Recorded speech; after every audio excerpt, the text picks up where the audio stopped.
As soon as Winston had dealt with each of the messages, he clipped his speak-written corrections to the appropriate copy of the Times and pushed them into the pneumatic tube.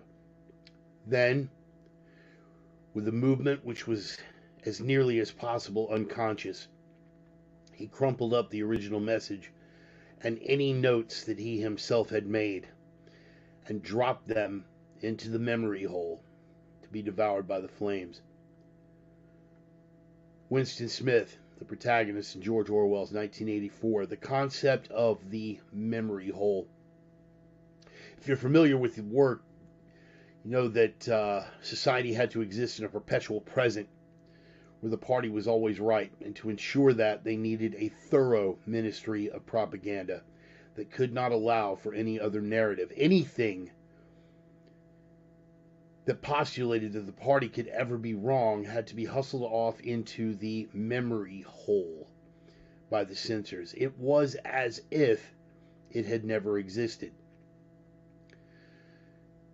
There are applications of this in modern times. The Stalinist regime in Soviet Russia made extensive use of doctoring photographs and editing people completely out of all manner of history, disappearing entire families into the gulag in the middle of the night. They never existed, never to be heard from again. But that seems awful extreme, so who are we to complain when a prominent children's author has his works generally considered to be among the most masterful pieces of child literature ever to arise from modern Western civilization, has his works edited, words dumped down the memory hole. Augustus Gloop is now enormous instead of fat. We can't call Mrs. Twit ugly, but we can call her beastly, as long as we keep the Oompa Loompas and Charlie and the Chocolate Factory gender neutral. Now, a lot of people would think that was a bit of a stretch, comparing some minor corrections, just to satiate people's feelings and emotional, delicate sensibilities, comparing that to Stalinist purges and Orwellian memory holes. It's not as if it's going to go any further than that. It's not as if 2 years ago another children's author had a whole series of books pulled with the consent of his family, no less, from popular circulation because, the potential offensiveness of it, but it certainly wouldn't go any further than that. They'd never get to a point where, this entire list of works of literature and documented history would be inaccessible to the population. It would never ever get there. No siree, Bob. We are just looking out for people's feelings and delicate sensibilities. I don't know what's more tragic. The prospect of incrementally editing books out of existence and putting no longer approved, politically correct works of literature down the memory hole, or the fact of just destroying the concept of literacy, period. Wasn't it Bradbury that said you don't have to burn books to destroy a culture, just get people to stop reading them? It's never been more important to read documents of history or great works of literature, but we can phase those out so long as we're reading the latest posts on social media or the latest official narratives handed to us by a ministry of propaganda that, quite frankly, would have made O'Brien at the Ministry of Truth a little disturbed. But even those parts of history, recent history, stuff that should be within the bounds of our attention spans, being slowly but surely and systematically erased. They want us to act as if for 2 years They didn't call us grandma killers and demand that our children be taken away, that our right to make a living and eat be taken away, that we, in fact, should be incarcerated and gulagged. They want to send that little fact down the memory hole, along with the draconian laws that were put in place to absolutely no scientific effect, as is coming out more and more every single day. They want us to forget the biolab in China that it came from, and the toll that it had on our economy and on our way of life and on us individually as citizens. They'd love for that to go down the memory hole, as well as the biolabs that we allegedly didn't fund in the place that currently treats us like a client state. Speaking of Ukraine, they'd love for this little fact to go down the memory hole as well. You see that? Nazis in Ukraine? That was a special that was legit broadcast on network television shortly after the Maidan coup, which we instigated. But it's gone down the memory hole now. No. Ukrainians aren't Nazis. They're brave freedom fighters, which is why we have to give them $150 billion. They'd love for that to disappear down the memory hole. Twitter, pre-Elon, made this disappear down the memory hole by shutting off the New York Post's entire account. They'd love for us to forget about this one because it is this one that ties us into the previous three.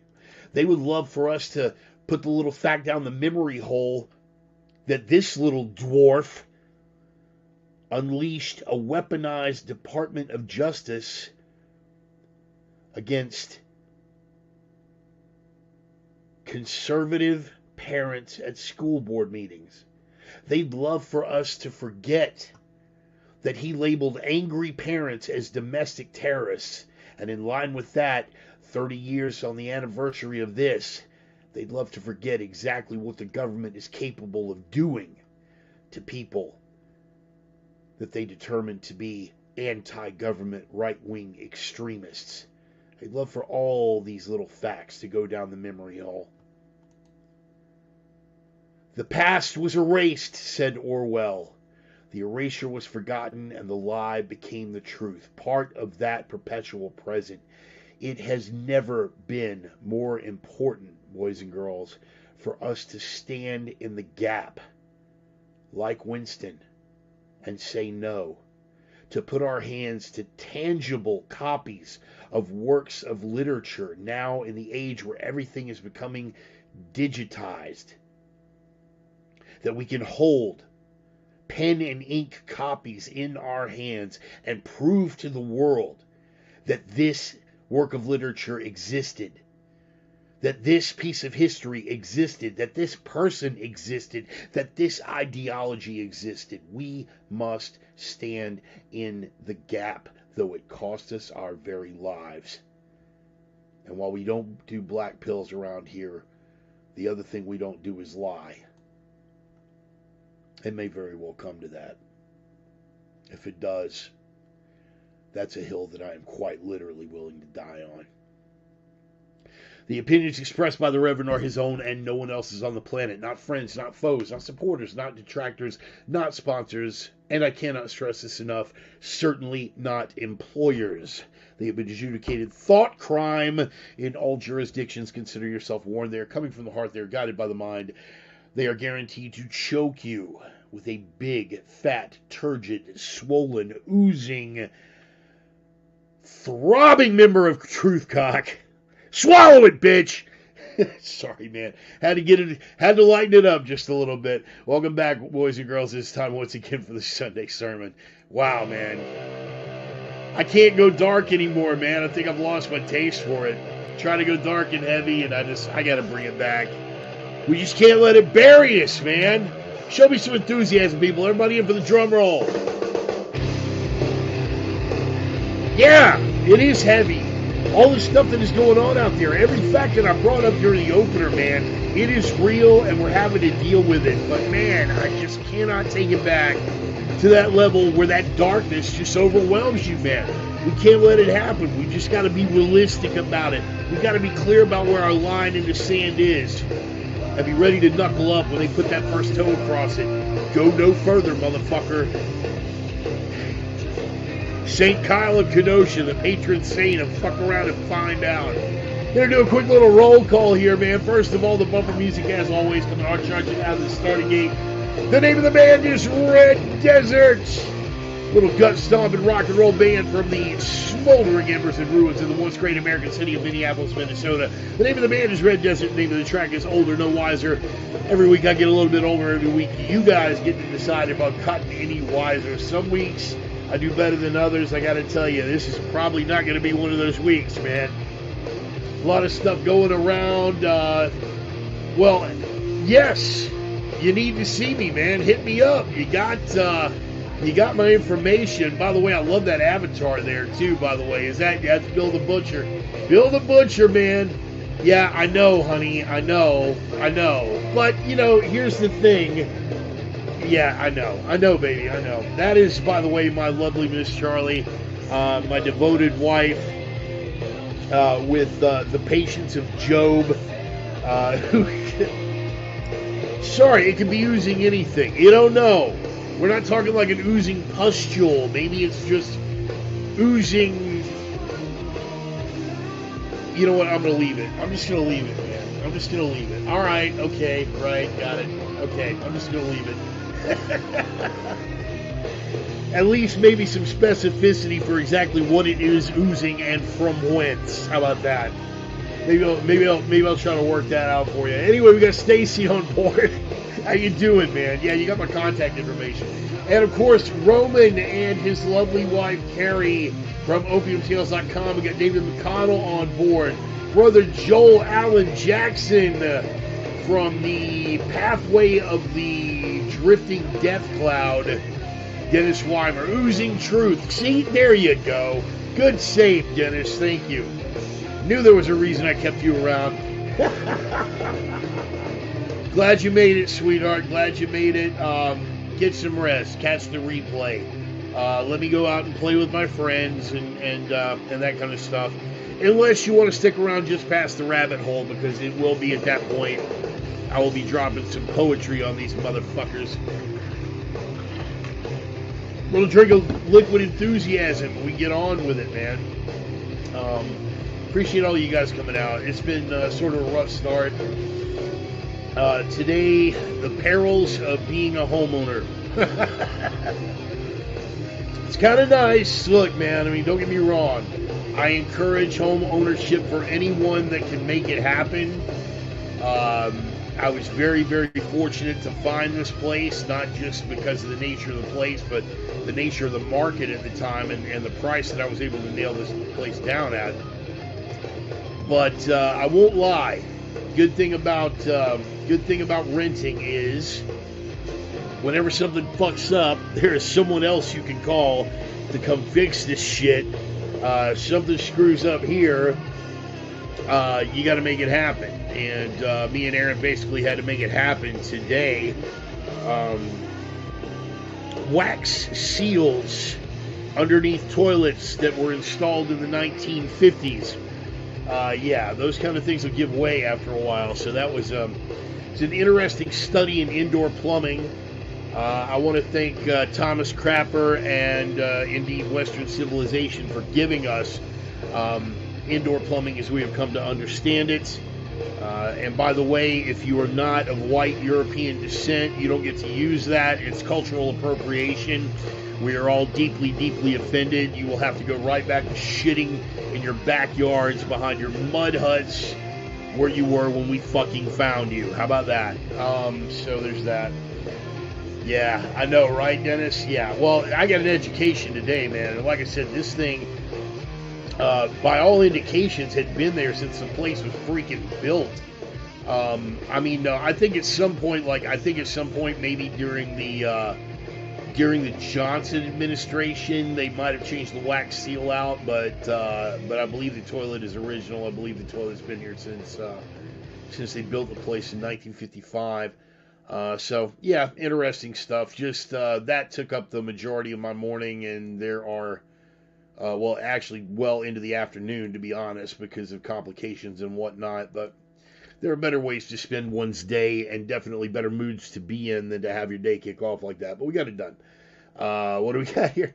No, we can't say Indians, Roman. It's got to be First Nations peoples or whatever, which is funny because no Indian that I've ever said that to seemed offended.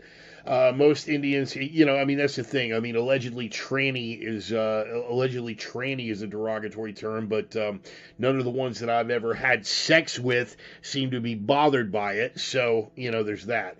Most Indians still dig a hole in the ground, shit in it, yet they're convinced that they're more advanced than we are. Right? And there is that. Dot, not feather. I knew where you were going, man. Roman, you wear your bitterness on your sleeve, and with circumstances that I still can't reveal without outing you. That's perfectly understandable considering the way that went down at your former employer. So there's that. Good evening, Mr. and Mrs. America and all the ships at sea. We have Joey, the Sultan of Sarcasm. Wife's last day will be for the next 11 weeks, so I'm going to hang out with her. Joey, you would be well advised. Why don't you go ahead on and do that? I am certainly not going to interfere. Certainly not going to interfere with that prospect. We're still missing some of the usual suspects, but we'll go ahead and roll with it, man. Get the sponsor shout-outs out of the way first. First of all, of course, to Brother Roman, one of my oldest and dearest friends, and to his lovely wife, Carrie, and, of course, Roxy and Allie and the bevy of beautiful women over at opiumtales.com. They are the erotic pinups and portraits people. Roman is doing beautiful watercolor work of beautiful naked women and punctuated by testosterone-driven commentary on Planet Bart. We call that a trifecta. Trifecta, that's my college word. I got like 3 of those. In any case, it's always good to have him on board. Again, not just as a friend, but as a flagship sponsor of the program. Wayne, I'm glad you made it, man. I still haven't seen your brother in a bit, bro. We need to talk. But I'm glad you made it out, Wayne. Glad you're here. Ray Topolsky finally made it. Hope I didn't miss much. Nah, man. Nah, you're coming in right in. We're just doing the sponsor shout-outs, and we're going to jump off into Ryan's rabbit hole and get into the meat of this thing. Second sponsor shout out, my Viking brothers, Casey and Dusty Tellison, Nordic Smoke Barbecue, the only legit barbecue in the Inland Northwest, period, end of statement, full stop, fucking done. When I got here in 2013, keep in mind, I'm Carolina by way of Texas, not easily impressed by barbecue. I get to the Inland Northwest, I find out their idea of barbecue is, they don't understand smoke. They don't understand rub. Their idea of barbecue is like meat with some sauce on it. You try to explain it to them, and then I found the Tellison brothers. I have gone over this story before, I won't bore you with it, but legit, and they have smoked my holiday turkey every single year since I've been here. We keep that tradition alive no matter what. Even one year when I was down in Texas, we made it happen. They are out with the smoker truck. They've got their products, and if you check them out on social media, their sauces just by themselves are now bottled and shipping, so check that out. Nordic Smoke Barbecue, only legit barbecue in the Inland Northwest. So thanks to you guys for being friends and sponsors of the program. Thank you all for being here, all of my usual suspects. Anybody who is here for the first time from Bears Best podcast that I did with Elijah Ross a couple of weeks ago. Welcome. If you're coming back, if you're just making it in for the first time, happy to have you guys here. I need to let you know, not safe for work. You probably had already deduced that as soon as we mentioned oozing in line with truth cock. So, yeah, not safe for work. But, again, welcome to Planet Bart, where racism is a competitive sport. We do our best to live up to the creed that people who are shocked easily should be shocked often. Offensive humor is a team sport around here. If your delicate sensibilities are going to make it impossible for you to appreciate this stuff, then you should probably find another fucking podcast. And I'm totally all right with that.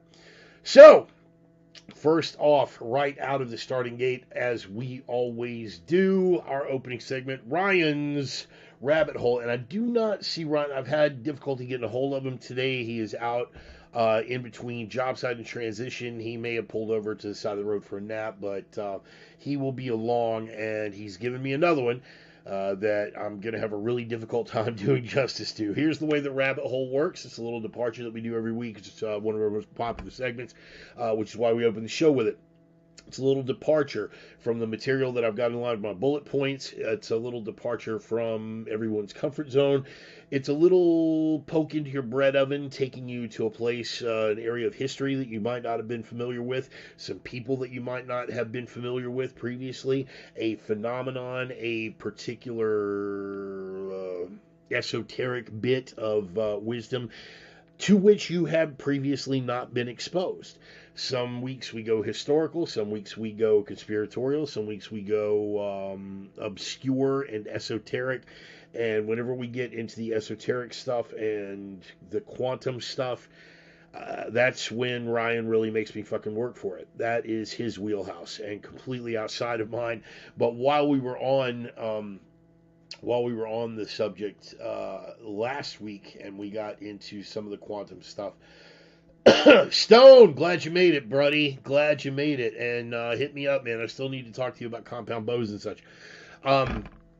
So last week when we were discussing quantum physics, he said, "Well, stands to reason we're gonna do Edward Witten next week." And I was like, "Yeah." And once again, I am finding myself in a position of having to do the For Dummies version. Full disclosure, right out front, because again, this is Ryan's wheelhouse, and for my hyper smart friends that are out there that are really into the quantum stuff, like Roman, I know you fuck around with that a little bit. Filterless Dave, if you're out there, I know you fuck with that kind of stuff.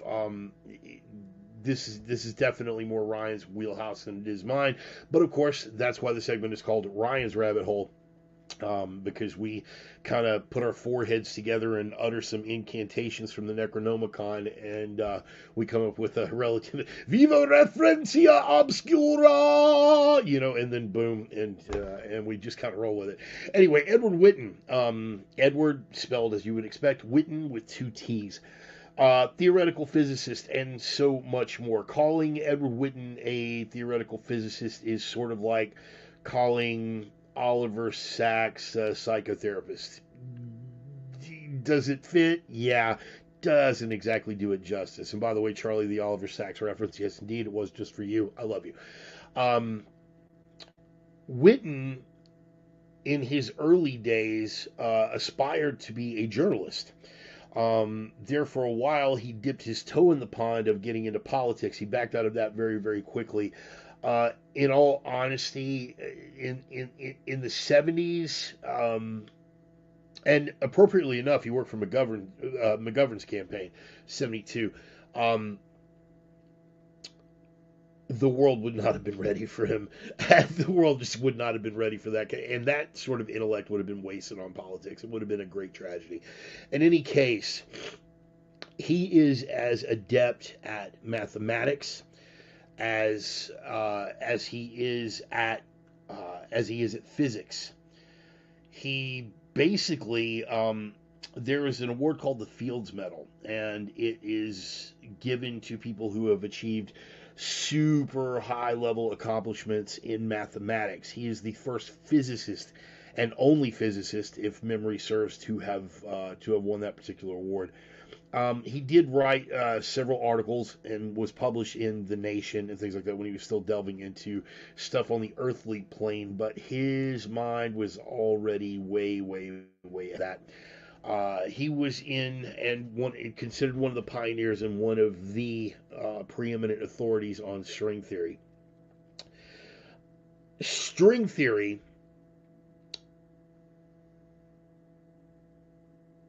throughout our lives, we have been brought up, and this has been the conventional scientific wisdom that, and of course, I could go off on the Bill Hicks acid rant here, that all matter is just energy condensed to a slow vibration.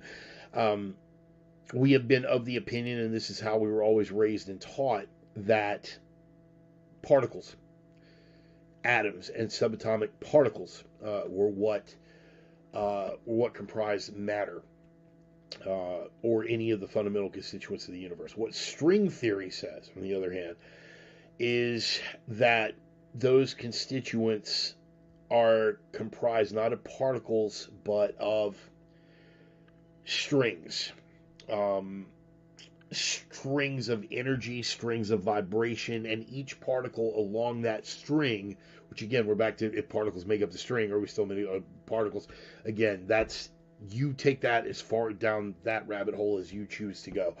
But what his supposition, what we perceive as particles, are actually vibrations within the loops of these strings, that it all moves musically, right? Now, a lot of great minds of our time have played around with this energy, frequency, vibrating musically like strings. Tesla dipped his toe in the pond on that, even though his area of specialty was something completely different. But Witten, again, being one of the preeminent authorities, baseline point is this: he took, rather than particles, he considers that matter is made up of filaments. Filaments, or real stretchy membranes. So strings, for lack of a better word. And quantum physics and general relativity, the work of Einstein. And first of all, how big of an intellect do you have to be to check fucking Einstein, right? Again, leaving aside the theory that Einstein was a plagiarist and that all of his work was actually the work of someone else. We can debate that another day. But how brilliant do you have to be to take that widely accepted theory and go, you know what, I don't think so. I got a better idea. That's where Edward Witten is.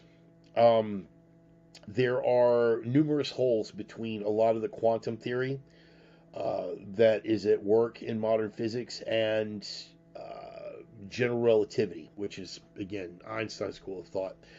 String theory, at least as understood by Edward Witten, or at least as described by Edward Witten, reconciles a lot of those differences. It fills in the gaps.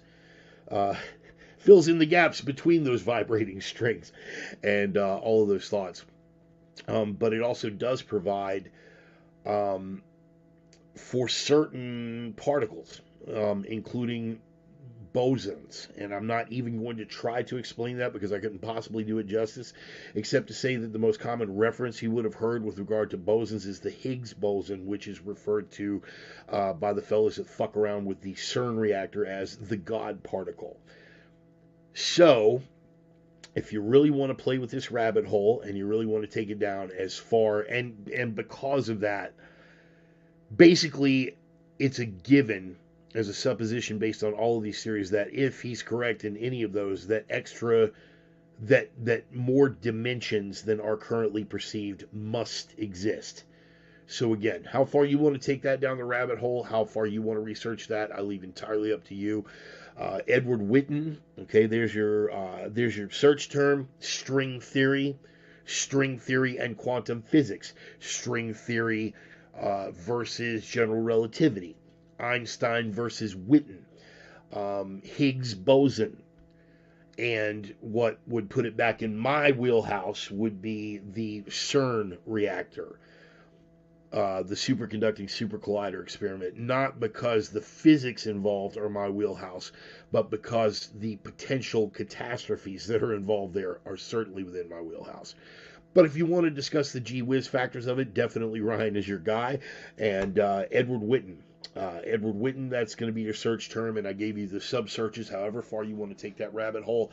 I leave to you, my friend, because it spins my addled brain up into fits. It is the kind of thing that Ryan and I can sit and have coffee, and it's like watching a tennis match, but trying to articulate that. And I do consider myself a bit of a wordsmith, but trying to articulate the depths of those theories is just not, it's not something I'm adept at. I did the best that I could last week, and Ryan is of the opinion that I seem to have carried it off.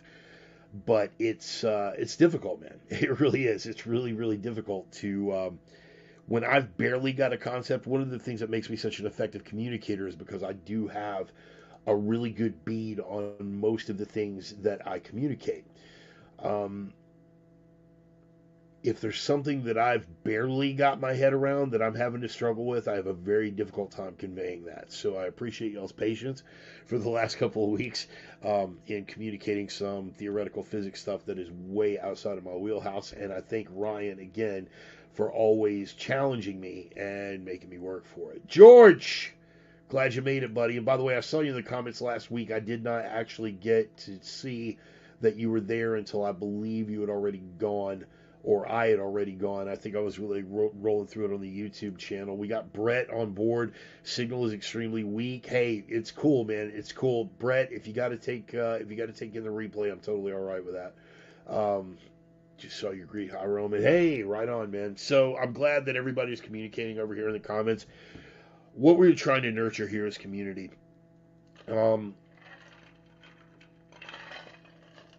I would say that most of us here are like minds and kindred spirits. What we are not is clones of each other. At least the goal is that we not be intellectual clones of each other. The last thing that I would want out of any group of friends of mine or an audience is for us all to agree on every single goddamn thing. But I do want to build a community.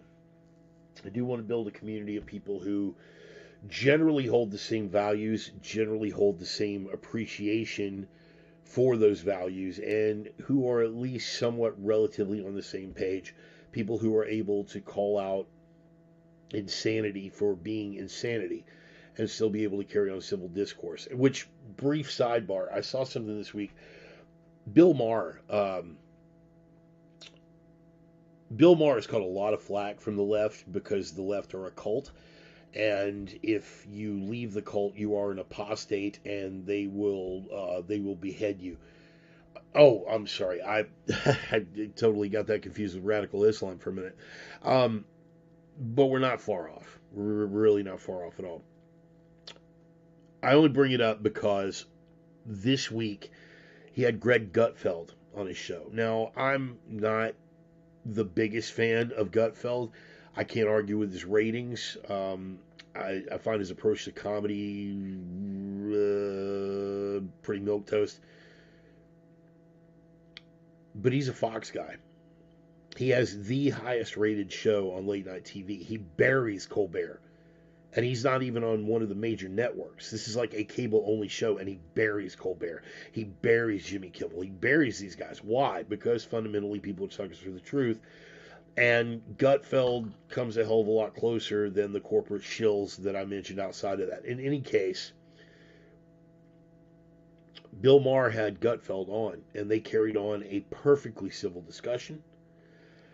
They agreed that the lack of discourse and the inability for people to carry on civil discourse with folks with whom they disagree is going to be the downfall.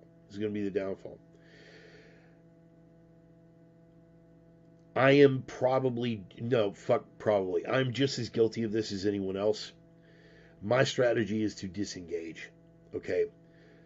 Because, again, beating them over the head with it does no good. It doesn't do any good. I am never going to outright reject civil discourse if it is coming from a place of honesty. If someone wants to discuss something and say, hey, we disagree, if you're a shill and if you're a liar, if you're provably wrong and you're doubling down on that, there's no need for me to berate you. I'm just going to disengage. You need to go bye-bye now.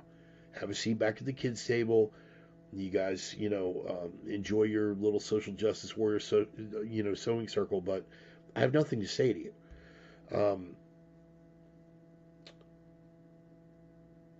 But again, there is a danger in that, and this is the segue into the opener. There's a danger in that we get so detached that the center can no longer hold. That we become so trapped with our heads up our own asses and so incapable.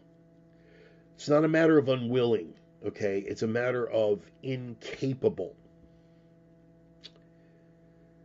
there are perfectly good reasons to be unwilling to engage in discourse with people. Again, if they're doubling down on stupid, if they're provably wrong, if they're spouting talking points, if they're engaging in ad hominem, if they are oversimplifying what defines you as a human being to fit their fucking box, there's nothing to be gained by that. So I understand being unwilling to engage in discourse with those kind of people.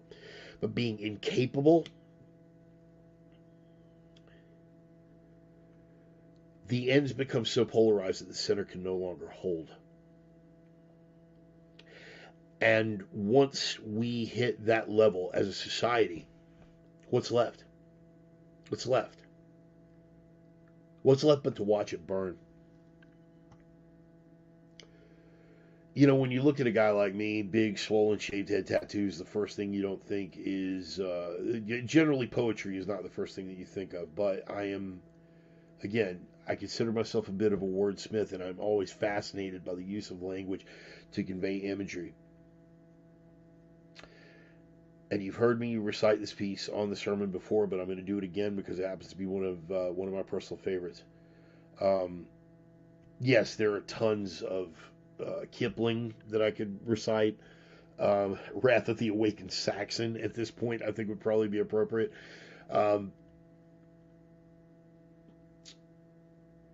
Ozymandias, another favorite, but this one by William Butler Yeats, The Second Coming. Turning and turning in the widening gear, the falcon cannot hear the falconer. Things fall apart, the center cannot hold. Mere anarchy is loosed upon the world. The blood-dimmed tide is loosed, and everywhere the ceremony of innocence drowned. The best lack all conviction, while the worst are full of passionate intensity. Sound vaguely familiar? Surely some revelation is at hand. Surely the second coming is at hand. The second coming, hardly are those words out when a vast image out of Spiritus Mundi troubles my sight. Somewhere in sands of the desert, a shape with lion body and the head of a man. Gaze, blank and pitiless as the sun, is moving its slow thighs while all about it reel shadows of the indignant desert birds.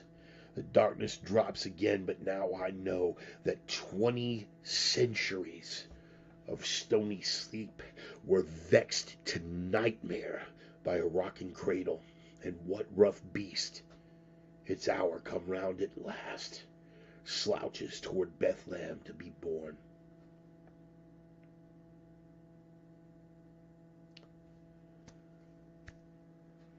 That resonate with you?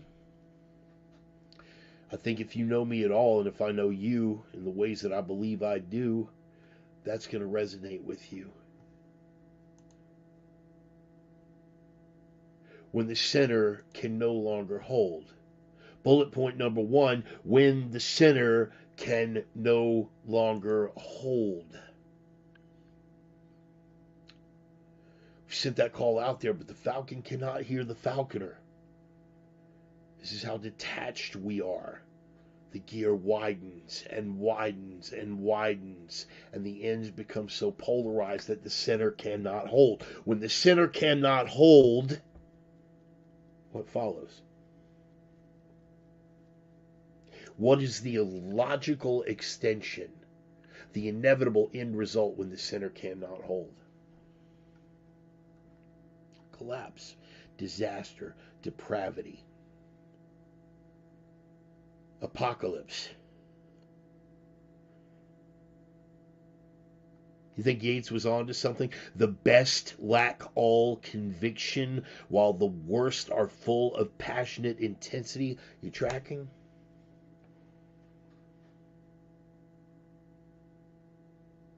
This is a bit beyond Dunning-Kruger here about the worst being full of passionate intensity, the dumb that doesn't know it's dumb. We're exponentially past that now.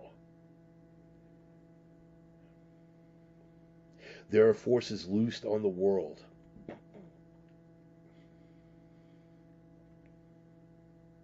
It was bad enough that these people were so sure of their convictions that they were willing to tear down the West and the great civilization that she has given us out of incompetence, short-sightedness, and stupidity. When it has crossed the threshold into actual malice from elements who cannot even comprehend what it is that they seek to destroy. You follow me? Some revelation is at hand. Surely the second coming is at hand. Second coming. Depending on what path you follow, that can mean a lot of things. What does the Reverend say? The Reverend says that we are in a perpetual race between enlightenment and catastrophe, and that may bloody well take catastrophe to lead us to enlightenment. Is that the kind of second coming that you're dug in for? I'm not trying to bum you out with the darkness here, people. I'm just bringing the reality of the situation to you such as I understand it. That vast image out of Spiritus Mundi troubles my sight. Somewhere in the sands, a shape with a lion body and the head of a man. Scripture reference much? That by itself would be enough to get Yates put down the memory hole. He referenced the Bible. That's insensitive to other religions. That's the patriarchy. That's colonialism. Who are you to push this work of literature on our children? No, no, no. Better we give him a book by Ibram X. Kendi, right? Right. Bart, you're kind of reaching, am I? Am I? Remember what we said from the openers, guys. 20 centuries of stony sleep were vexed to nightmare by a rocking cradle, and what rough beast its hour come round at last, slouches toward Bethlehem to be born. What did we go over? George, excellent point. Think how bad things are now when times are good. When the bottom falls out, it will be depravity on steroids. True story. George, I'm reminded of a quote from Pinhead in Hellraiser. When you bring that up, down the dark decades of your torment, this will seem but a fond memory of heaven. True story, man. True story. What do we go over in the opener? Am I really reaching? Am I really reaching?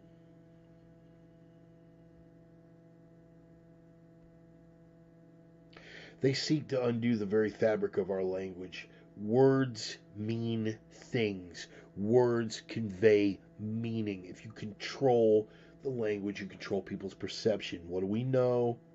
What am I always saying about perception being 9/10 of reality? If you control the perception, you control people's reality. And getting back to Orwell, because you know I love Mr. Blair. What did O'Brien at the Ministry of Truth say that the ultimate goal was of Newspeak? And by the way, if you guys are out there, I just want to say this because I'm always shocked at the number of people that haven't read Orwell, particularly 1984 or Animal Farm. They're very short reads, people. They're very short reads. Very compelling and absolutely timeless. And I'm always shocked that people haven't read it. Newspeak. It's like I had to define memory hole, the opening of the program. Newspeak. The party has to create a situation where we live in a perpetual present, where the party is always right. What did they say was the ultimate goal of Newspeak? That eventually they would twist the language up to where no one could voice opposition to the party because there would be no words available to express it. You still think I'm reaching? This It's where we draw the line. Because we need to understand the principles of incrementalism. Nobody thought this was a big deal. Actually, a lot of people thought this was a big deal. But you understand what I'm saying. The prevailing propaganda ministry narrative was that this wasn't a big deal when it happened. We were making too much of it. And then just this past week, Roald Dahl. How many of you guys out there had a Roald Dahl book growing up? James and the Giant Peach right here. Guilty as charged. Who else out there? Charlie and the Chocolate Factory? Anybody? Some of you guys read Dahl. Probably still got a copy on your shelf for your own kids right now. This is something that I want to leave you with before we go on to any of the other bullet points that we cover today. Get your hands on physical copies of things. Get your hands on physical copies of books that they will wish to ban for their association with right-wing extremism. Get your hands on childhood classics. Get your hands on physical copies of DVDs that haven't already been edited, and a lot of them are. The older you can find them, the better. Proof that it existed. Because once it goes down the memory hole and everything's digitized, they get to write whatever the fuck they want. That's assuming they win. That's the nature of history. You ever notice? It's a cool thing about history, man. The good guys always win. Because they're the ones that are doing the writing of the history. You feel me? Right. Get physical copies. If you can find at a yard sale a set of encyclopedias, and I hope that they weren't water damaged when they had the flooding up at my dad's place. I will assume that they probably were, but my dad had a copy of Encyclopedia Britannica from the 1950s. Whole shelf worth of Encyclopedia Britannica from the 1950s. Ideas that are no longer allowed to be expressed were right there, a pen and paper in those books. Are you tracking? Get old dictionaries. Get old encyclopedias. Get old copies of children's classic books.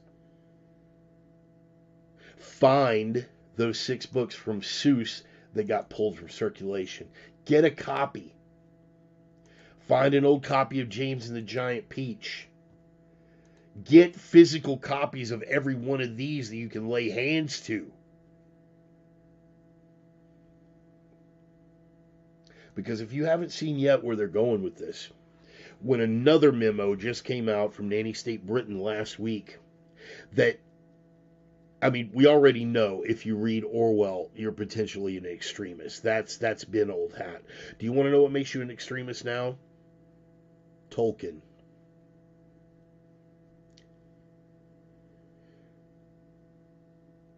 It's a gateway drug. Speaking with regard to literature, it's a gateway drug.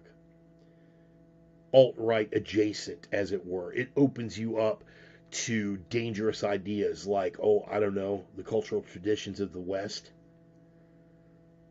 The fact that white people aren't evil and don't deserve to die. Get copies. People, please. I cannot stress this enough. What is going to happen? What is going to happen with the current compromised administration? This is a book called Red Dragon Rising. Okay? And this was so important that I've had it on the sermon before, and it's still down here in the war room level of the Bart bunker. This was written in 1998 about what a threat China was to us economically, militarily, how they wanted to usurp us as the world's #1 power, and how people in the United States government, up to and including the president at the time, We're helping them do it. 1998, people. Find a copy of this book right now. I bet you still find one right now, but I bet you won't be able to find one if our compromised POTUS has anything to do with it before it's over with. Here's one. Try finding a copy of this. Try finding a copy of this for less than $100. If you find one, grab it. I paid $7 for this book. Last I did a quick check on Amazon, you could find them only secondhand, and they were $100 and up. Strange Death of Moral Britain. It is exactly as it sounds. Pen and ink copies, but it doesn't have to be that extreme, guys. I'm talking about childhood classics. I'm talking about the Dr. Seuss books that we grew up with, the Roald Dahl books that we grew up with. That they're slowly but surely pushing down that fucking memory hole, man. Get physical copies. Find them at yard sales. Find them at library clearances. Find them online. eBay, Amazon. Tangible pen and ink copies, not PDFs. It's one of the shortcomings of Kindle. I own a Kindle. Full disclosure, I own a Kindle, and I keep a fuck ton of reference works on it. But the ones that I have are PDFs downloaded separate from the internet and not dependent on Amazon. Generally speaking, there are some that are. But here's what they found. The Kindle owners, right, who had previously paid for, say, a digital copy of James and the Giant Peach, they had paid for the original version. They went back, they checked their copies, and they had been edited. On the fly, via Wi-Fi, 4G, whatever. Suddenly the copy that was on their Kindle was not the copy that they paid for. It was the edited copy with the new language. This is dangerous, people. Again, don't get blackpilled. Don't let them bury you with that fucking... Don't let them bury you in the darkness. Don't let them bury you in the darkness. I am merely observing factual realities, and I'm giving you counterpoints. I'm giving you solutions. We're going to have to be able, sometime probably sooner than later, and maybe not me, I got, 10, 20 years left on this planet. But my kids, the people that we try to be role models to, they're going to have to explain to their kids that this was a real thing. Something else that I collect, and you can think what you will of this, but all of the things that are being canceled for being racist, commercial products that are being canceled for being racist, I have a collection of those. Yeah, the Uncle Ben's, collector tins, the Aunt Jemima boxes and bottles and collector stuff, refrigerator magnets, that kind of stuff.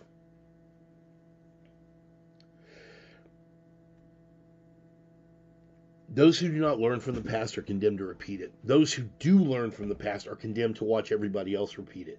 One of the few things that we can do is make sure that when they come to you with the lie, that never existed. Oceania has always been at war with East Asia. We can hold something. And again, if you read your Orwell, you know the poignancy of that actual reference. Winston holds something in his hand. This is proof. This is proof. The party lied. He holds it right there in his hand, debating whether or not to throw it down the memory hole. You need to reread the book. If you read it before, you need to read it if you haven't at all. Point being, there will come a point sooner or later. What happened, we cited Bradbury too, in the opening of this, because I don't want to lean it just on Orwell. Orwell, phenomenal human being and great writer. Interesting human across the board. But Bradbury, Fahrenheit 451. What happened in Fahrenheit 451? They burned all the pen and ink copies of the books,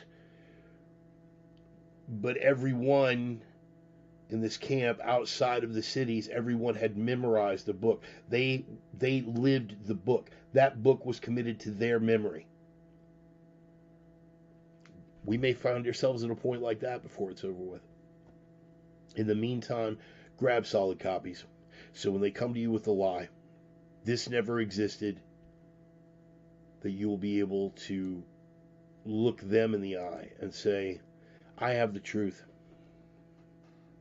They may kill you for it. Who knows where we're headed? But again, as I said in the opener, truth is a hill that I'm willing to die on. Regardless. We are in dangerous and uncertain times going forward. This should not crush your will. If anything, it should inspire it. Specifically, those of you who I often see out there posting memes about hard times create tough men, right? Tough men create good times create weak men create hard times. You know, guys that are always posting those little bit of wisdom on your social media feed. Live it! Because we're heading into some hard times, and you better be ready to stand up and be one of those rough men.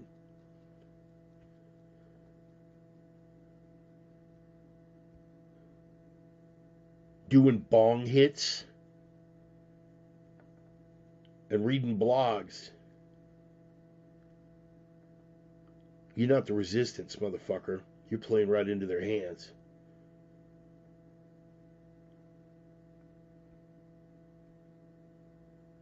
Get your ass under some iron. Pay for a fucking bag to hang in your garage or a freestander. Put right there in the middle of the living room and learn to use the physical gifts that you were given. But don't just worry about honing these. This is easy enough. At the very base, we understand caveman strikes. This is easy enough. But hone this. Was it Thucydides? Yeah. Society that creates the society that separates its scholars from its warriors.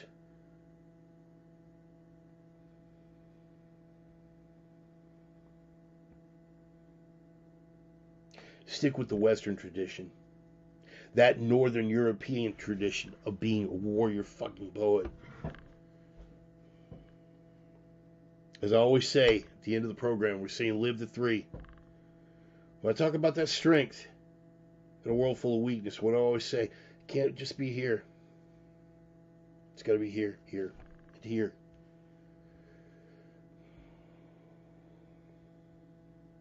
Keep all your weapons sharp. Keep all your skills honed. Keep your head on a swivel and be ready for whatever may come. No life lesson will serve you any better than that. All right, so yeah. So when the center can no longer hold, you're going to be ready to stand firm. Bullet points of stuff that I wanted to cover this week. And again, I'm not gonna waste a lot of time. I'm not gonna waste a lot of time with the more negative elements of it. There's no point. We are moving, or at least we have. I would like to think that we had moved past that point where we're going to give a whole lot of energy to the negative. We got to observe the negative, process how we steel ourselves against the negative, and move forward in a positive affirmation kind of way. Rising above, for lack of a better word. But we do have to take a look. We can't be unrealistic. What did we go over in the opener? And here's where, and I've said it before and I stand by this, it fucking terrifies me anytime a government starts making noises about right-wing extremists. Why? Because I remember this. I went to Waco better than 4 times while the siege was going on. I talked to locals. That was the moment of my awakening. The Waco incident, the 51-day siege, that was the moment of my awakening. I was so stoned out of my head back then, being the wake and bake bong hit guy that I was back then, that Ruby Ridge had totally slid past me in spite of my younger days running with a stiff arm salute crowd. Why? Because I distanced myself so much. I wanted nothing. I wanted to be so far away from this that I wasn't even thinking. I was leaning hard left. I was smoking weed every fucking day, thinking myself a free thinker. You fucking idiot. That brought me back. In fact, if you guys go back and watch my podcast with Elijah Ross, Bears Best, I actually discussed that. That was one of the things that got me to put the bong down. And the despair that followed with all the things that happened politically were part of the reason that I got into even harder drugs later on. Different story. But when I hear governments making noise about right-wing extremism, this is what comes to mind. I am friends with one of the surviving members of the Weaver family. Speaking of Ruby Ridge. That's what I think of when governments start making noises about right-wing extremists. And when our own POTUS gets up there looking, with the backdrop lighting looking like it was designed by fucking Joseph Goebbels, talks about how half the country are fucking dangers to democracy because we don't happen to agree with his fucking decrepit ass. That's a problem, especially when he nominates this little dwarf to head the Department of Justice. Merrick Garland testified. Now, and here's the thing. If you look right now, as I was doing my show prep, because I wanted some images and I wanted some stories, and I just entered Merrick Garland into Google. This is the funny part. The first things that popped up: Garland makes surprise visit to Ukraine. Politico, Axios, and CNN. Attorney General Merrick Garland makes unannounced trip to Ukraine. What the fuck? What the fuck is the United States Attorney General doing in Ukraine? Since when do we have jurisdiction over anything in Ukraine? Legally speaking. Since when? What the fuck is he doing there? You guys starting to get a little more big picture on this? But that's not what it should have pulled up. What it should have pulled up is his testimony before Congress this week, which was as big a fucking disgrace as you would imagine. But to hear about it from politics, The Atlantic, Merrick Garland is no pushover. National Review, check that. Merrick Garland's shameful buck passing. That summed it up. I watched the hearings. Yes, they lit into him. They caught him in lie after lie after lie, watching him backpedal after backpedal after backpedal after crawfish, after slide out, after ease back. But let's look at the record. This is a man who accepted a memo from a teachers union calling angry parents at school board meetings domestic terrorists. This is a man who presides over a DOJ and therefore an FBI that can imprison even 70-year-old grandmothers that went over the wrong red barricade on January the 6th, but somehow can't find the guy that planted pipe bombs at the DNC same fucking day. We're talking about a man who just sent a SWAT team of 20 FBI agents, and this came out during the hearings. 20 FBI agents turned loose on an anti-abortion demonstrator without a single history of violence. They showed up at his house with automatic weapons, put him on his face in front of his kids. 20 guys in body armor. for one single nonviolent protester. Meanwhile, there have been over 60 incidents of fire bombings at crisis pregnancy centers. What does that mean? That means places that provide resources for mothers instead of just abortions.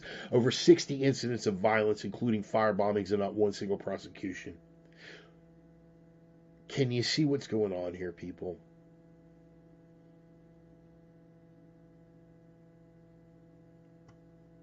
Don't get beaten down by it. Just recognize it for what it is. And now he is paying a visit to Ukraine.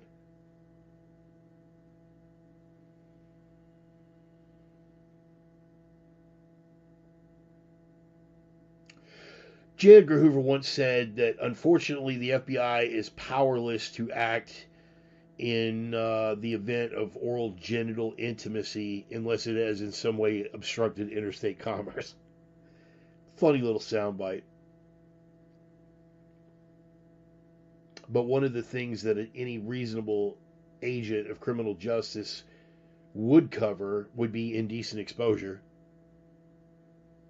Our Attorney General indecently exposed himself on two fronts this week. I urge you to go and watch some of those hearings. Don't just settle for the sound bites. Don't get me wrong. Watching Cruz put him through the ringer, watching Hawley put him through the ringer. I mean, it was entertaining. Don't just settle for the sound bites. Go in and watch as much of that testimony as you can, and then recognize that this man is the head of the Department of Justice under the Biden regime. He was nearly a Supreme Court justice. That man, thank God that he wound up being just the head of the DOJ, just the Attorney General. Because that means if another election happens, we can toss this little dwarf out on his ass. If they would have gotten him on the Supreme Court, he'd have been there for life. No apologies. No apologies for what Trump did. None whatsoever for what he did.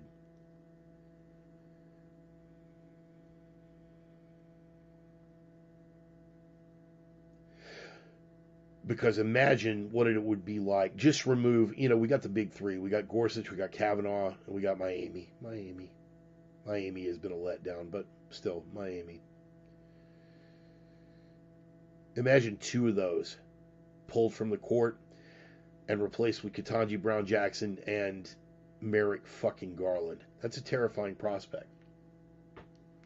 Elections have consequences. We have to realize that we're in a fight, and we have to take the fight to them. But this is the thing, guys. Mere anarchy unleashed on the mere anarchy is loosed upon the world. Getting back to Yates. Here's the beauty of it. We are at that point where the center can no longer hold, and we are at that polarized point because all of the narratives are collapsing. Even mainstream liberals cannot follow this anymore. They can't.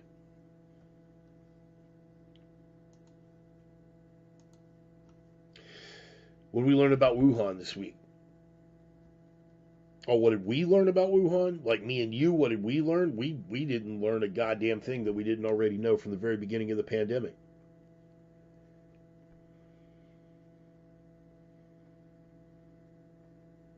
They continue to backpedal and say that there was low confidence from the Department of Energy.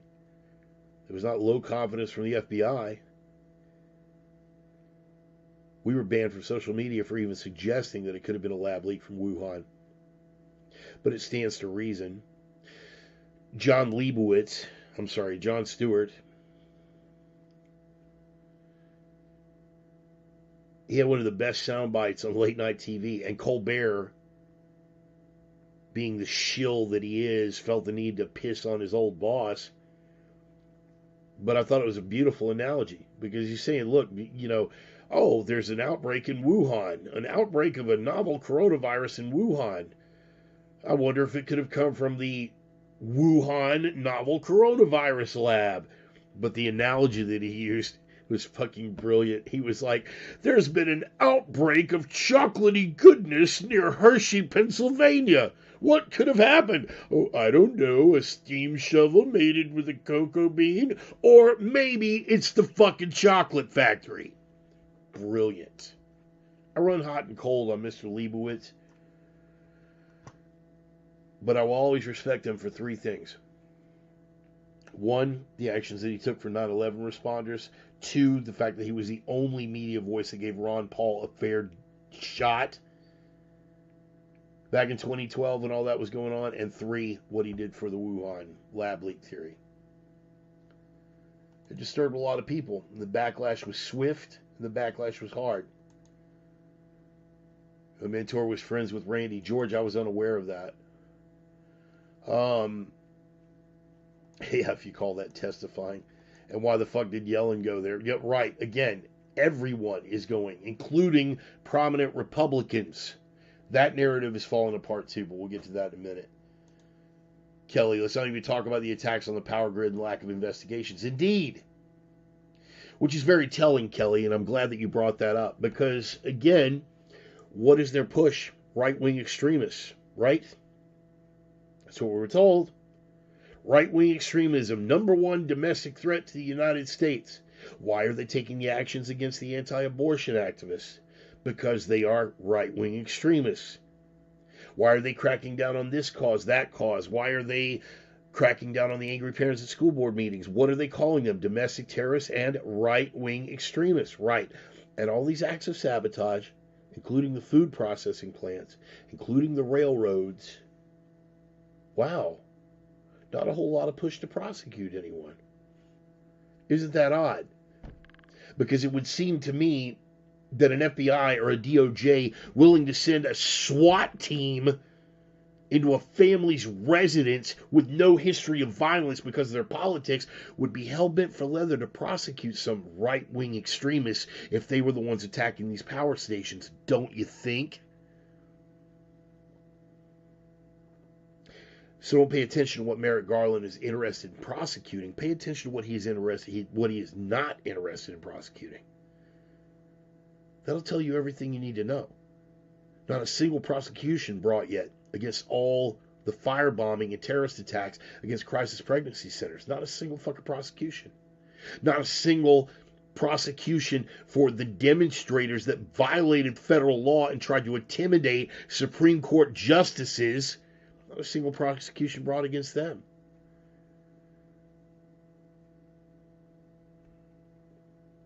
Not a single prosecution, nor even a suspect in railroad sabotage, attacks against power stations. Seem a little odd. Was that George? Another food distribution burn, I believe, in the Bronx. I would not be surprised at all. There was another train derailment in Ohio yesterday as well, George. Although allegedly no toxic chemicals on that one. That fucker probably went there to pick up some leftover hunter equipment evidence. That, you know what, Ray? Your speculation is as good as mine with regard to that. But that's another one of the narratives that is collapsing. The narrative of right-wing extremists being the number one terror threat. What is the sound of one hand clapping?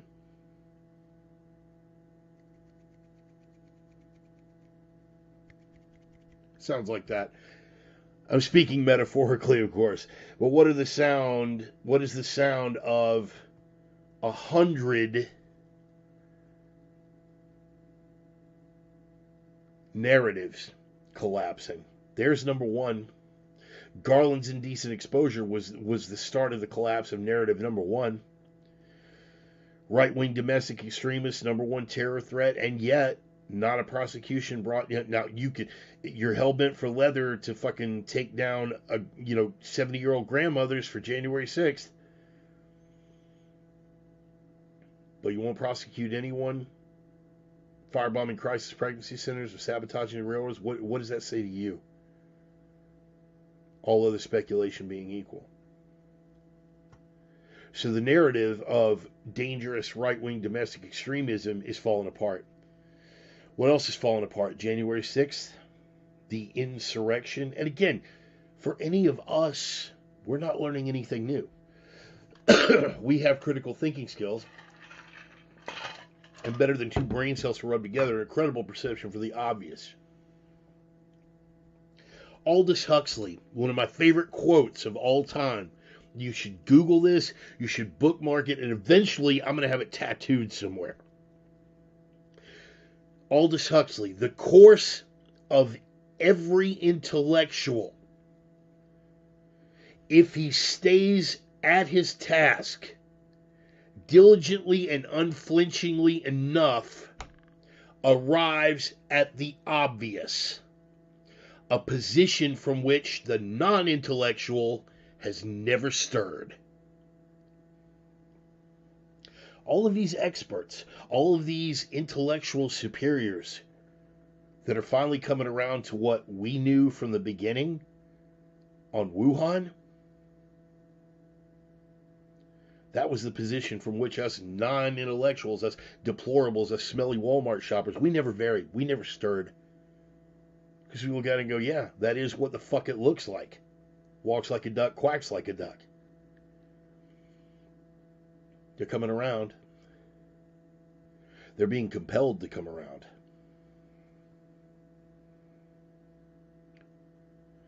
$41,000 collective hours of January 6th Capitol video was released to Tucker fucking Carlson. Hold on to your hats, boys and girls. Shit is about to get entertaining. You guys know how I feel about it. I wouldn't give a bucket of warm piss for anyone over at Fox outside of Tucker. I didn't even like Tucker back during the Bush administration because he was a neocon shill. I don't know at what point he found his spine and let his balls drop. And I still don't agree with him on everything, but he has impressed the fuck out of me for the last, I don't know, at least 4 to 6 years. Would I want to hang out with him? Of course not. I don't dig his taste in sweaters. You know, he's a little milquetoast for my taste. I don't think I could get him under some iron or swinging some kettlebells. We probably would not be friends. But I am impressed as fuck with what he's doing. 41,000 hours. All that Nancy Pelosi fought false tooth and plastic nail to keep from the American public. We had to subpoena it. She fought every single subpoena to keep that video footage from being released to the American public. Why? Because the narrative falls apart without it. And again, the non-intellectuals never stirred. January 6th was an insurrection. That's entertaining. We had over 200,000, conservative estimate, over 200,000 people on the ground. And we were seeking to take over the Capitol. Funny. If that were the true goal, you'd think we'd have brought, guns. But even minus that, can you imagine what 200,000 people with rakes and baseball bats would have been able to do in Washington, D.C.? If taking the Capitol was our goal, we would have taken it, and there would have been fuck all that any of those people could have done with it. Why? Because Pelosi very specifically told the National Guard to stand down. Oopsie. Again, we can look at something and call it what it is.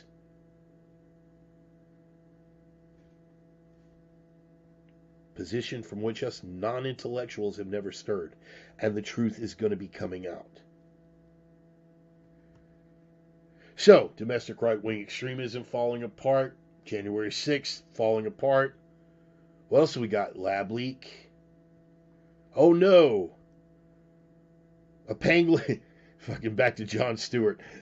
A pangolin had sex with a turtle. No.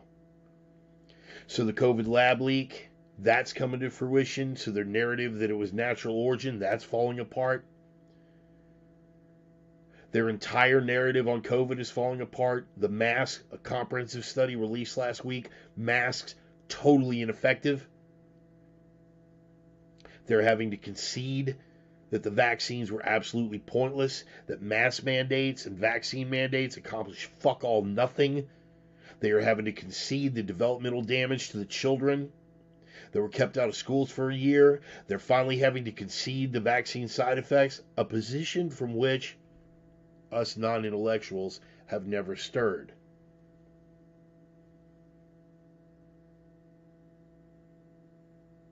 Odd how that works, isn't it?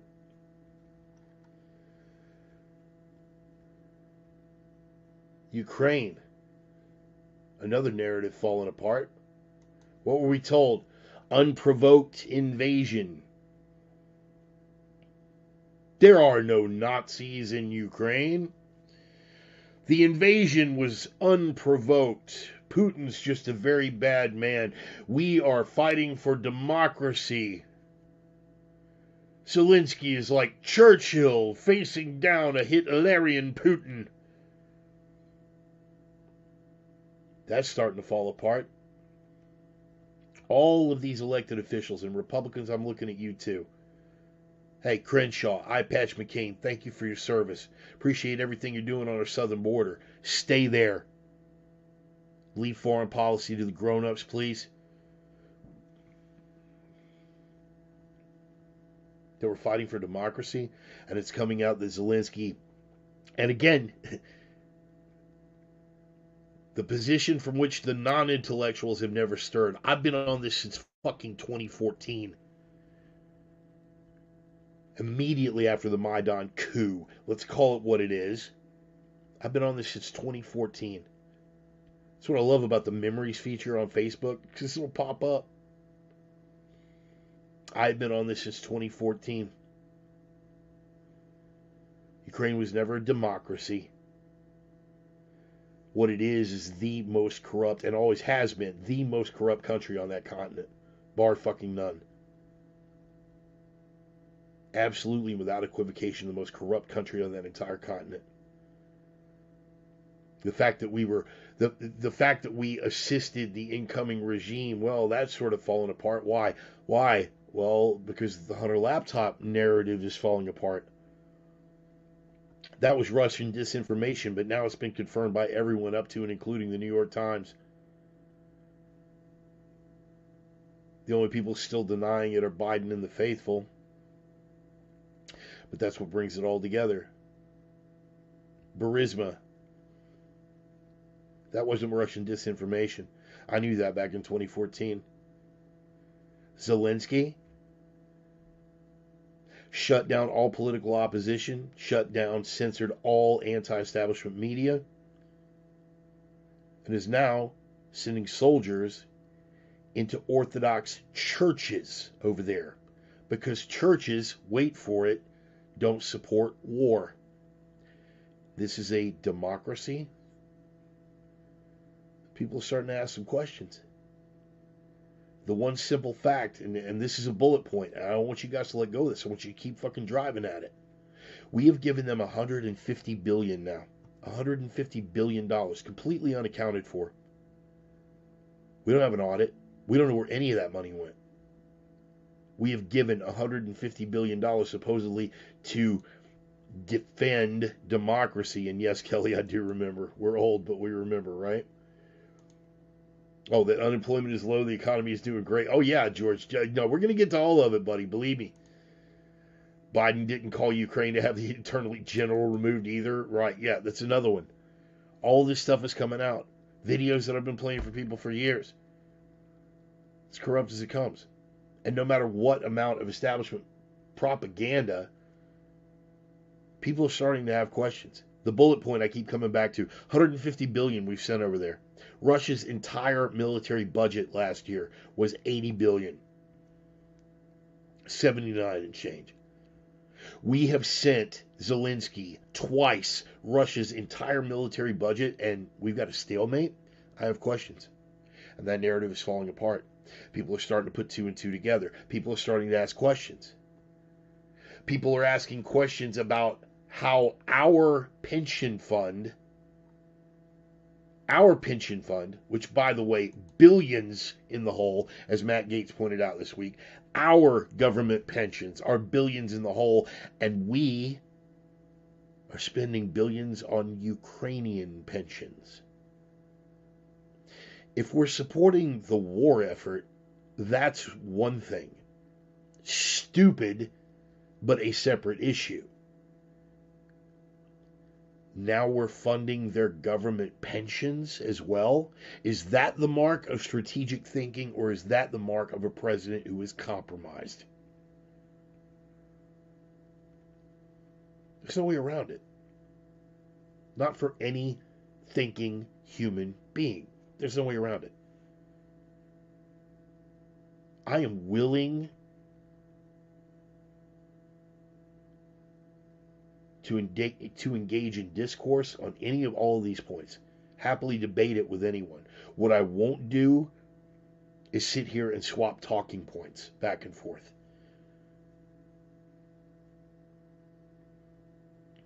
But even the ones who are swapping talking points are losing their confidence in the talking points that they're spewing. Public support for defending democracy in Ukraine has dropped off to nothing. Another narrative falling apart. Taking it back to the previous one, January 6th, I just want to drop this because I nearly missed this bullet point. Rasmussen, this week, find it on my fan page. 61% of voters in a Rasmussen poll, 61% say that the government and the FBI were involved in instigating January 6th. That's now, before Tucker's had a chance to even go through and find the really incriminating stuff. 61%, including, are you ready for this, 57% of Democrats. This, in spite of the propaganda, the narrative is collapsing. So now, right-wing extremism, January 6th, Ukraine, COVID, everything related to COVID. You remember in the beginning when they told us there were no biolabs, there were no U.S. biolabs in Ukraine? Yeah, they fact-checked it, dude. It's totally debunked. You guys don't remember. Well, actually, you guys will remember. But I was all over that on my on my page. Actually read the fucking fact check. What it says is there are no U.S. biolabs over there. What it says is there are biolabs over there that are experimenting with some weaponized strains of this, that, and the other thing. But they're not U.S. biolabs. They were developed in a partnership with the U.S. See? So, not U.S. biolabs. And then Victoria Nuland from the State Department, she got grilled, was forced to admit it. Yes, we are directly involved with those biolabs. Which gets back to the previous narrative that we were discussing, that this entire thing was unprovoked. Let alone dating all the way back to Poroshenko in 2014, the slaughter of ethnic Russians, Donetsk, Luhansk, Kherson, the entire Donbass region, all of those atrocities, again, completely unprovoked. The narrative's fallen apart. Even people who are too dumb to ask the right questions at least have questions. I'll take it. Particularly when this cadaver that they have as a figurehead is going to be running for re-election. They are going to delve into the laptop. There are a lot of people who are up to their balls in fucking Ukraine right now on the Republican side that aren't. Watch very closely. Watch very closely which Republicans are gung-ho about investigations and prosecutions and subpoenas involving that laptop and which ones aren't. Because what you're going to find is the ones that aren't pushing, the ones who would rather that go away, are the same ones, who are balls deep in fucking Ukraine. Mitch McConnell, Lindsey Graham. They're not going to push. They'll pay lip service to it, but they won't push. Marjorie Taylor Greene, God love her not so bright, pretty little ass. I'm sorry, Marjorie. I'm sorry. It's just, we need to work on, honey, we need to work on your delivery. Okay, that's basically what it comes down to. I see you out there, you're doing your CrossFit thing. I really admire that you stood up and called them in the middle of the fucking State of the Union. It takes a lot of balls, honey. I'm really glad you're out there. I wish you and Lauren would learn to play dollies and be nice to each other again. That would be cool. But man, we gotta work on your delivery, girl. We gotta work on your fucking delivery.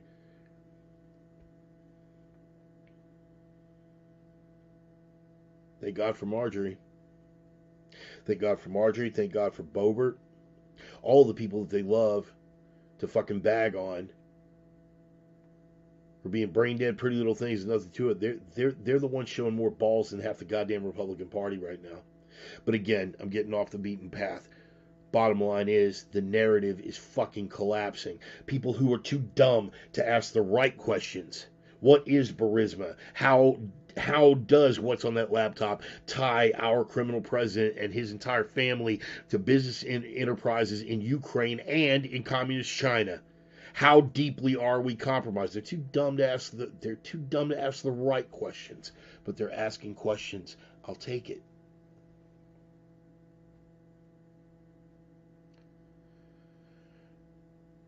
So there's three facets of the Ukraine narrative that are falling apart. So we got right-wing extremism, number one threat, that fell apart. January 6th falling apart. The entire fucking COVID narrative at this point, completely falling apart. And now three facets of the Ukraine narrative, all falling apart at once. Where are they sending it? Where are they sending it? Where do they want it to go, Joel? Yes. Thank you, Joel. Perfect timing.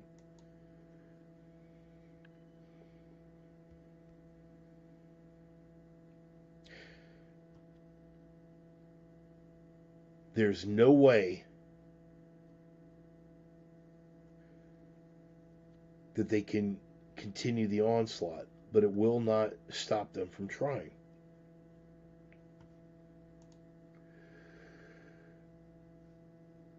A 100 narratives collapsing all at one time. If a tree falls in the forest and no one's there to hear it, doesn't make a sound. If a narrative collapses in broad fucking daylight and people refuse to see it, did it still happen? Yes. Yes, it did. Again, the most telling point to come out of all of that. What have we had drummed into our heads? What did they have full congressional hearings about? What did they promise they were going to indict Orange Man on? January 6th, insurrection, revolution, threat to our democracy, domestic right-wing extremism, January 6th, January 6th, January 6th. Right now, I'm not hearing a lot on January 6th.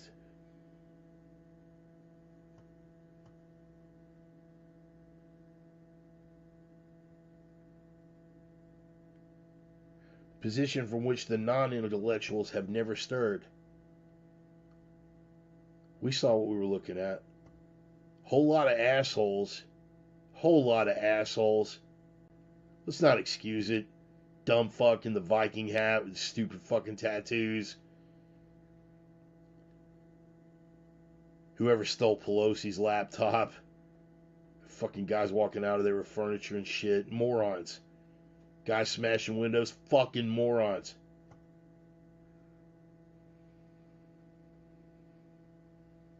Doesn't justify an Air Force veteran getting shot. She was presenting no fucking physical threat, does it? They tried to tell us that the protesters beat a cop to death with a fire extinguisher. There are still people out there that believe that. This is how insidious the propaganda is. Guys, beauty of it, it doesn't matter. None of this matters. The people may be too dumb to ask the right questions, but they are asking questions. As long as we got that, we got something to work with. Regime's not going to let go. They're going to double down. Another factor that Dennis just pointed out. Wokeism is falling apart. Cancel culture is falling apart. Portland is falling apart. Everything. And we're getting to watch it play out in real time. Progressive policies are great. They uplift the less fortunate. They do things to iron out the problems in society, and we get to watch it in real time. Portland, Seattle, anywhere south of Shasta in California. We're getting to see it play out in real time. The intellectuals will do the necessary intellectual gymnastics and contort themselves. But remember, what did Huxley say about intellectuals? If you stay at it long enough, we arrive at the obvious. And again, a position from which the non-intellectual has never stirred. Are y'all tracking? You feel me? I've never been happier in my life to be thought of as dumb. And Kelly, Portland falling apart has been amusing. No apologies. Which, by the way, me and Kelly got to kick it in Portland a couple of weeks ago. The snowstorm blocked out most of the dregs and kept most of the tweakers off the street. But yeah, watching it. And again, I mean, you're right, Dennis. You absolutely nailed it. Portland's falling apart. Oregon's falling apart, and it is falling right into Idaho. We're getting to see it play out in real time. This is the point. We can look at it and go, wow, Democrats are in charge and the whole place is a shithole. One might lead to the other. Oh, wow, a coronavirus outbreak in Wuhan, right next to the Wuhan novel coronavirus lab. Maybe the two are connected. Because that's how dumb we are. See, we are the non-intellectuals. That's the position from which we have never stirred. 200,000 people showed up in Washington, D.C. on January the 6th. Nobody brought guns. I really don't think that's a fucking insurrection. I really don't think they were trying to take over. You know, we got to be really dumb to think like that.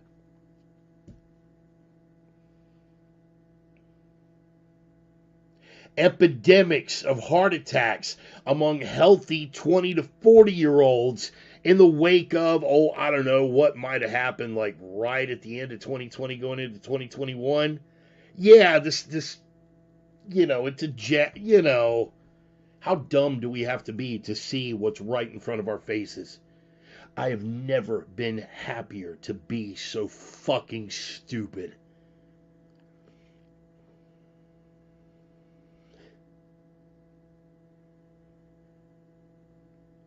Position from which the non-intellectual has never stirred.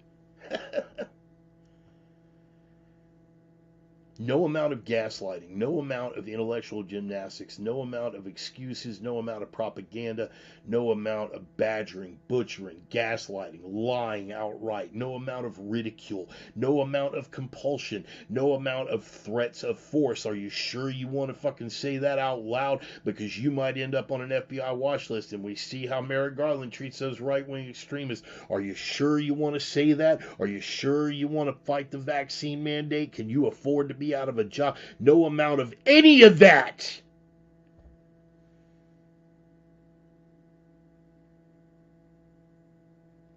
is enough anymore to make any but the most willfully blind follow the narrative. These people have shown us who they are. We should be thrilled because we weathered it. Should we be angry? Goddamn right we should be angry. Should we forgive them for anything that was said or done during those 2 years? Never. Never. Doesn't mean I have to seek them out and actively berate them, but I know who the fuck they are. I can smile to their face, man. What's the old Viking proverb? Come on, guys, pull out your copy of the Havamal. If there be a man whom ill thou trustest, but wouldst get from him gain, speak to him fair with foul intentions, and pay his treachery with lies. You want some fire and brimstone? I have to pull it out of the Bible, man. I'll jerk that one right out of the Havamal and lay it on you. Repay his treachery with lies. I can smile to your face. I can be a civil human being.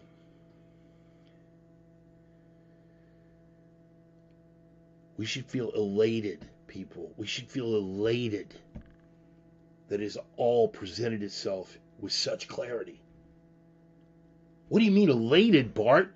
I mean, we could be on the precipice of a national divorce. We could be on the precipice of a civil fucking war, okay? You guys know my feelings on that. Anybody who is familiar with violence and its consequences, who is singing the praises of it, is either a liar or a psychopath.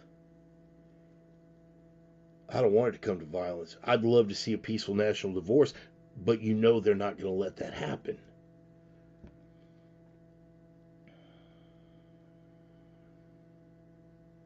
So what do we come back to?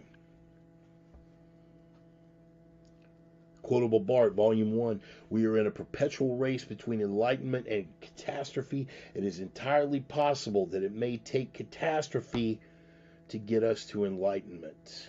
What is the close of that quote? If it is to be, then lo, may it come quickly.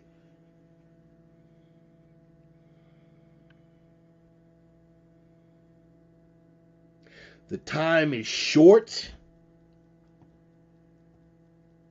The hour is at hand. 20 centuries of stony sleep, vexed to nightmares by a rocking cradle. That beast is awakened. We might be what is slouching toward Bethlehem to be born. Do you feel me?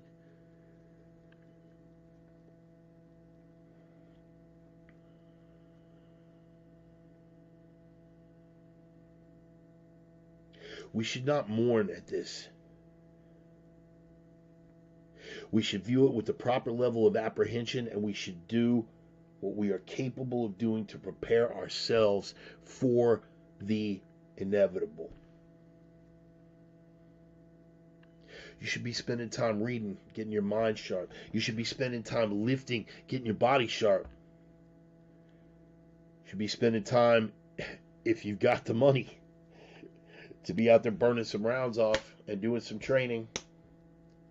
Bone, if you're out there, I didn't see you in the roll call, buddy, but I will see you in Texas next month.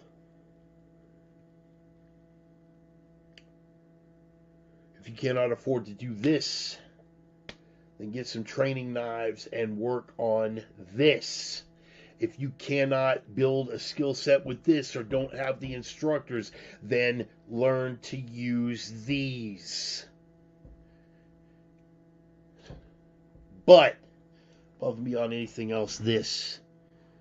Gotta dial that in.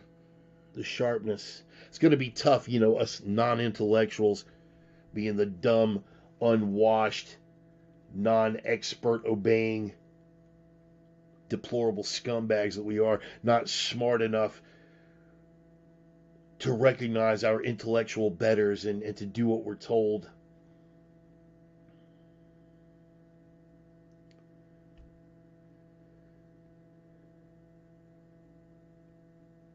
We're in a maelstrom right now. We're a ship at sea in the midst of a tempest. That's what the fuck we are. And that boat's being tossed. It was the intellectuals that cast that tempest upon us. We didn't ask for this. We didn't try to sell lies to anybody. We wanted to be left alone. We took a look at the line of bullshit they were selling. They were like, all right, cool, man. Look, dude, you're full of shit, but you do you. No! We're not going to leave you alone. We're going to force you into this, and if you fucking raise an eye, we're going to come down with the full threat of the United States government. And now they're pushing even harder with Merrick Garland. We are in the middle of that tempest. Our intellectual betters, they unleash that tempest. And we're in that boat, and we're on some rough motherfucking water right now. A lot of y'all looking seasick. I feel that. I get it. Not everybody's got their sea legs yet. Still hadn't quite got stable. Some of y'all could use a Dramamine. I get it. But at the end of the day, why hasn't the boat been rolled? Why isn't the ship sinking? Why haven't we been swept out into the depths, never to be heard from again? Why? Because we are anchored in the truth. We are anchored in the truth, and fundamentally people are suckers for the truth. We will continue to spit the truth.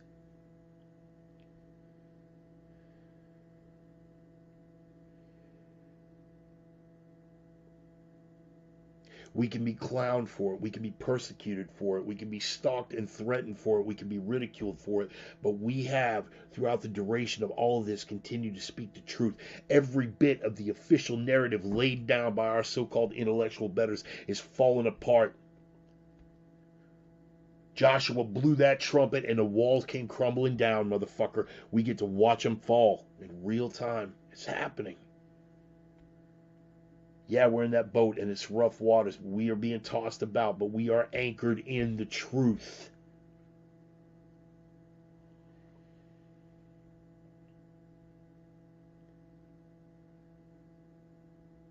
Their entire fucking empire is built on lies. Their entire tempest and storm that they've conjured is built on lies. And you know what? There's going to be a clear day coming, and we will remain anchored in what?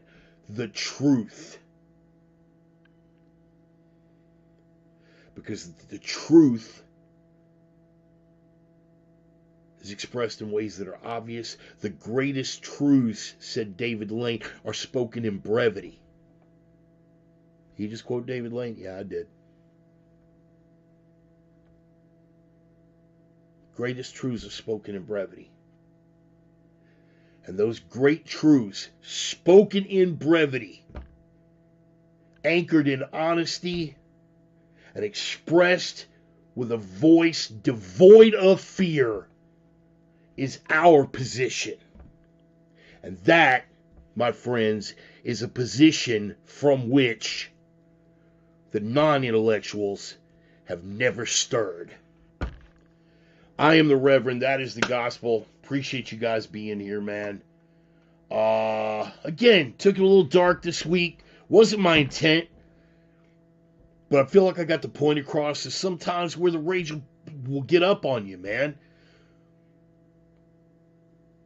You can feel the anger. You can let that anger roll over you. Just don't get swept up and crushed by it, because that's where we lose. When that anger and that depression becomes overwhelming. But you would not be human if you didn't feel outraged at what they're doing right in front of you, man. Senator, don't piss down my back and tell me it's raining. What movie? Come on. Come on, what movie? Outlaw Josie Wales. Thanks, Dennis. Thanks for oozing truth. Outlaw Josie Wales. Senator, don't piss down my back and tell me it's raining. Yes, it's outrageous. Yes. It'll make you angry. It'll stir something deep in you, man. Because, again, what do we fundamentally reject? Being lied to. Particularly dead to our fucking face. Worst element of that is gaslighting, and that is entirely what this regime, what this storm that we're going through, every bit of the narrative, the things that we have lost friends and lost touch with family members over, because they are not, and they are not ignorant anymore. They're not. It's not an excuse anymore. They're willfully blind, because it's easier to be led. They are fearful. They are weak. Break no bread with them. You are right to feel outraged. What you cannot do is let that outrage consume you to the point where you are doing nothing productive. I want to get out there and lift, man, but I'm just so fucking pissed right now. I'm gonna blog something.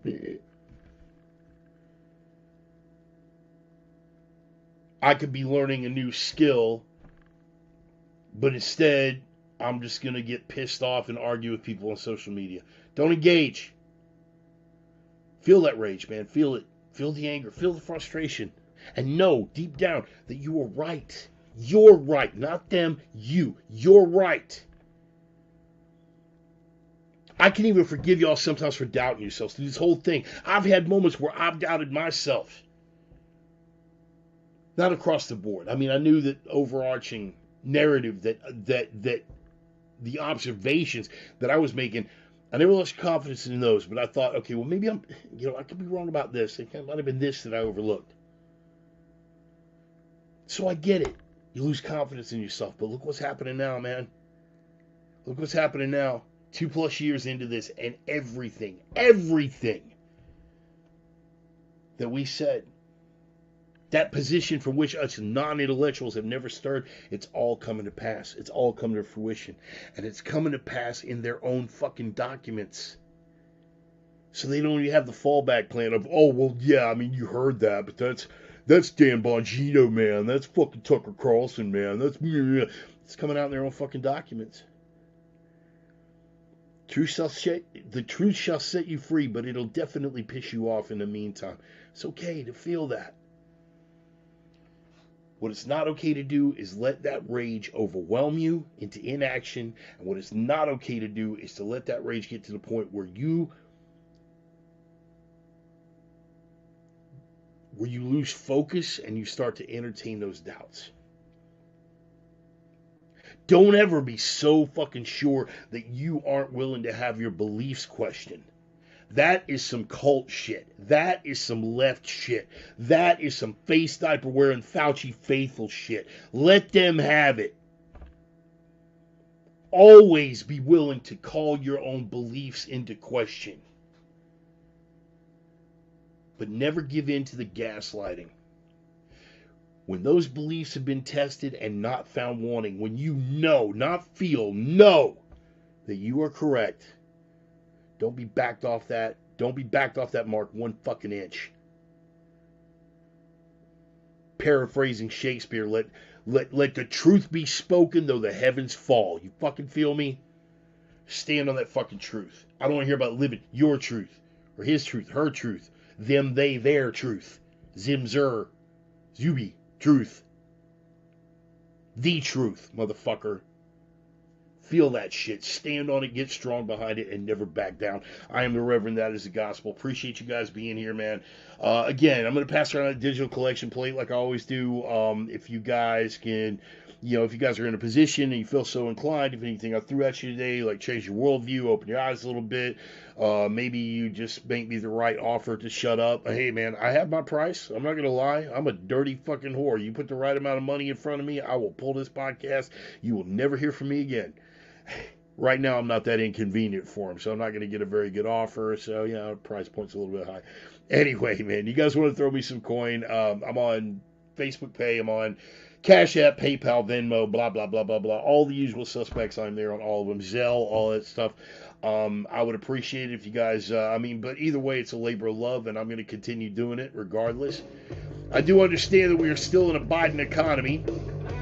And therefore, not everybody is going to be in a position that even if you want to kick me some coin, you're going to be able to do that. And I totally get that too. That's totally all right. Here's what you can do for me, though. If you got social media presence of your own, you got a Facebook page, Twitter feed, what the fuck ever. Tell people about the sermon, spread the word. Hell, man, even word of mouth. Talk to a friend about it. All my Reverends Rangers, my Sinner Sisters, my OG Prophets of Doom out there. Hey, man. Fat, toothless cripple, crane operator with some opinions. He is on Rants and Race for a couple hours every Sunday. He's kind of loud and he's belligerent, but he's a kindred spirit. You might dig it. Check it out. Bring him to check out the program. That would do me a world of good. Spread the gospel a little bit. But above and beyond anything else. And Mike, I'm glad you're here. Because Mike is the source of that hashtag. Live the 3. Live the 3, people. The prime directives has been here. You can quote them from memory. They will try to crush you with the noise. Signal-to-noise ratio right now is all fucked up. Not just in media, but in the entire world. Signal-to-noise is all fucked up. You got to be that signal that cuts through the noise, that buries all the distractions, cuts right through, and gets to the heart of the matter. They will try to bury you with the darkness. They will try to demoralize, dehumanize, emasculate you, bury you with the darkness. You have got to be that light to break through the darkness. Above and beyond anything else, never forget this one, because this one is the iron rule. You have got to be that strength that breaks through the weakness, because without the strength, you won't have the strength to carry that light through the darkness. You won't have the strength to project that signal through the noise. So be strong, not just here. Carry that strength, man. Live the 3. Appreciate you guys being here. I'm the Reverend. That is the gospel. We'll see you guys next Sunday. Thanks to each and every one of you. I love you guys, man. Take care of yourselves. Take care of each other. Speak the truth though the heavens fall, motherfuckers. See you next Sunday. Peace. Love you guys, man.